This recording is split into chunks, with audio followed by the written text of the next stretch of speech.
Hello everyone! So ngayon, samahan niyo ako mag-explore sa lugar na napuntahan ko. Ito ay walang iba kundi ang Soledad Beach at located in Quezon Province.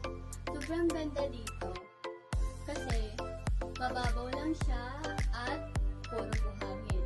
At syempre, binibisita din siya ng mga tao. At kung tatanungin kung magkano ang entrance fee, wala siyang entrance fee. Ang maaari nyo lang bayaran ay ang cottage. Pwede rin kayong overnight kasi marami ng tao doon.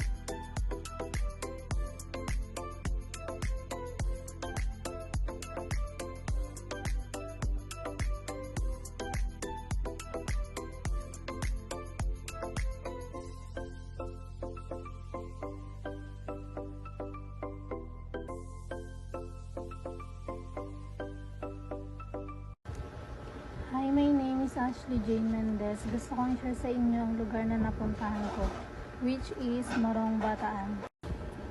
Gusto kong balik-balikan ito dahil isa ito sa pinakamagandang lugar para sa akin.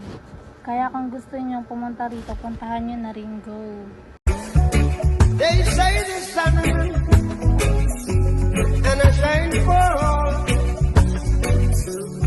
but I in some people world yet never shine at all. These roads of flames are catching a fire. Showed you I love you, you called me a liar. Oh no, no, no, no, no. Baby, tell me where you gone. I've been feeling for your love so long. We can praise God in the moonlight. Baby, if you with me, better do right. And I've been gone too long, and I'm hoping that you sing my song, my song. I've been on this road. Hanggang dito na lang mga mare. Sana nagustuhan niyo yung video na yon. Thank you. Ngayon po, ako po si Princess Sharon Atienza. Ito nga lang po yung mga gusto kong ipaliwanag about sa napuntahan ko sa Tagaytay. I-describe ko lang po sa inyo yung mga na-experience ko dito sa Tagaytay.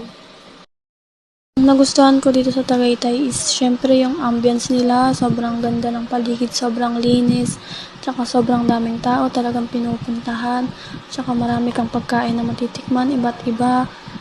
At kung gusto mong mapag-isa lang or mag-chill, bagay sa'yo dito, masarap yung hangin, sobrang lamig.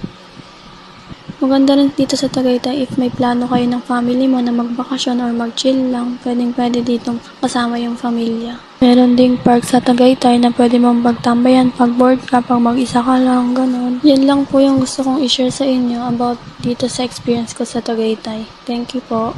My name is Mariel Kyle P. Almonte. Gusto kong ipakita sa inyo ang lugar na napuntahan ko, which is Baguio City. Gusto kong balik-balikan nito dahil sa napakagandang lugar nito. Kaya kung gusto niyo puntahan nito, panoorin niyo ang video na ito.